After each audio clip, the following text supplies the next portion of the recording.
Hey guys, Sak here from SAKITECH, and in today's video I want to talk about advanced features on your Samsung Galaxy Note 10 Part 2. Now what I did was, in my previous video when I talked about the advanced features, I went right over here into the settings, and I went down over here to advanced features, and I basically went over every single thing that's under these settings right over here from top to bottom, alright? However, when I was making that video, I accidentally actually skipped a large portion of these settings known as motions and gestures. Okay, so what I'm going to do is in this video, I'm going to go into the motions and gestures.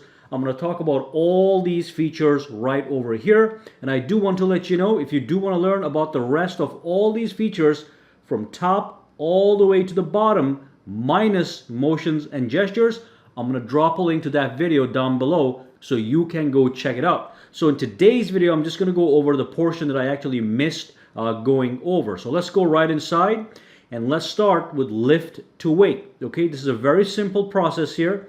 If this is disabled, nothing happens when you lift your phone if the phone is turned off, if the screen is off. But if you have this enabled and if the phone is turned off, let's go over here and lock the screen by going to my soft key edge panel right over here. Soft key edge, lock the screen. So the phone is turned off, and all you have to do to take a look at what's happening on your screen is lift it up, and it's going to wake up the screen as you just saw. That's lift to wake feature. Okay, so let's go inside and look at the other tactics. All right, so let's go right back into settings over here, go into advanced features, and go into motions and gestures. Now then you have the double tap to wake functionality. Now I really like this functionality. Basically, again, so if you lock the screen, all right, you can just double tap the screen to wake up the screen. So let's do that right now. Tap, tap, boom, boom. It's right over there, all right?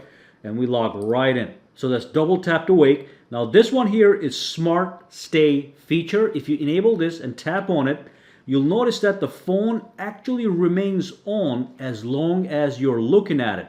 So the camera over here is able to recognize the fact that you're actually staring at the phone, and it keeps the phone on, especially useful if you are reading a news article or just reading something on the web. Normally when you don't touch the screen for a couple minutes, the screen just turns off. With this feature, it knows that you're looking at it, so it does not turn off. Next up, we want to talk about smart alerts. So if I go inside here, basically what happens is, let's say your phone was sitting on the table just like this, okay?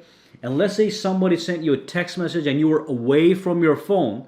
Then you come back and you just grab your phone and go like this. The phone is actually going to vibrate to let you know there's a pending notification waiting for you. So that's a great feature to get some kind of feedback that something actually happened while you were away. By the way, if you're wondering what case I'm using for my Samsung Galaxy Note 10, I will drop a link down below, okay? It's a question a lot of people keep asking me, so I'm going to keep repeating it.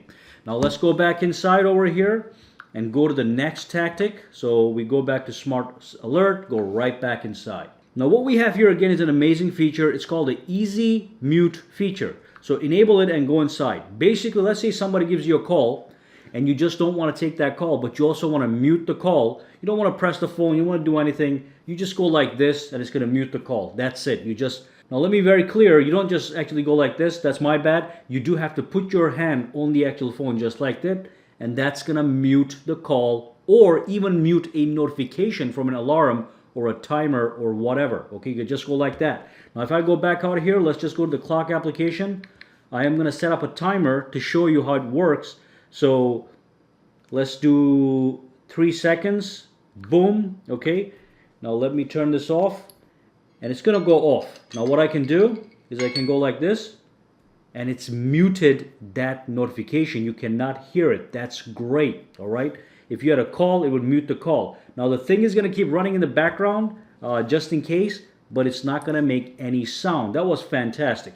Now let's go back over here and also let you know you can do the same thing like this. So let me just start another timer. Okay, look at that. It's gonna start crying in a minute. All I do is grab the phone, put it like this, and it's gonna mute that as well. This works for calls, alarms, any kind of notification that keeps going on and on. All right, even for an alarm. So it's great in the morning to do these things if you want. Let's go right back in and go to the next tactic, all right? Let's go back. Then we have the one-handed mode. This is one of my all-time favorite features. Basically, you tap on it, okay?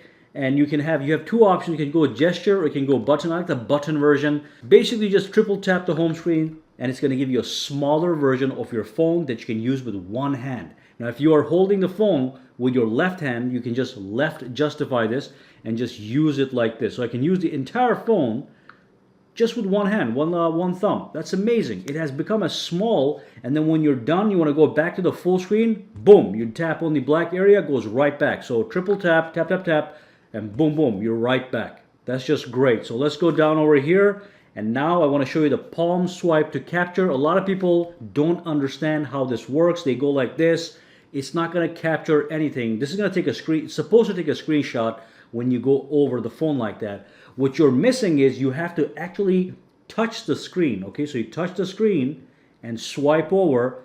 It will take a screenshot as you just saw. I can look at it from the gallery right over here.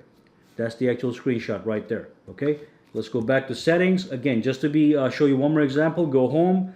As you're swiping, make sure your hand touches the screen from the side, from the edge, and boom, it takes a screenshot. That's great as well. Let's go back, look at the final thing. Swipe to call or send messages. Once you enable this feature, you can go into your phone application right over here, and on any one of these contacts in your phone, whether that be your recents or current contacts or whatever, you can swipe to the left to make a message, or you can swipe to the right to activate a call. If you swipe it all the way, it's going to call. If you swipe it all the way this way, it's going to send a message. Okay, so swipe, message, swipe, call. So that was the last advanced feature that I did miss in my previous video. Now again, if you haven't seen that video, that goes all about these, that goes into details regarding these advanced features from top all the way to the bottom, I'm going to drop a link to that video down below. This video was for the missed portion of motions and gestures. Alright, if you do have any questions, comments, or concerns, drop them down below, and I will see you guys in the next video. Alright, so if you found this video useful, make sure to subscribe to SAKITECH by clicking that button, and also click that bell icon on the side to make sure you get notified every time I upload a new video. And if you do use Twitter, Instagram, or Facebook, you can follow me at SAKITECH Online to get the latest updates as well. Alright, have a fantastic day.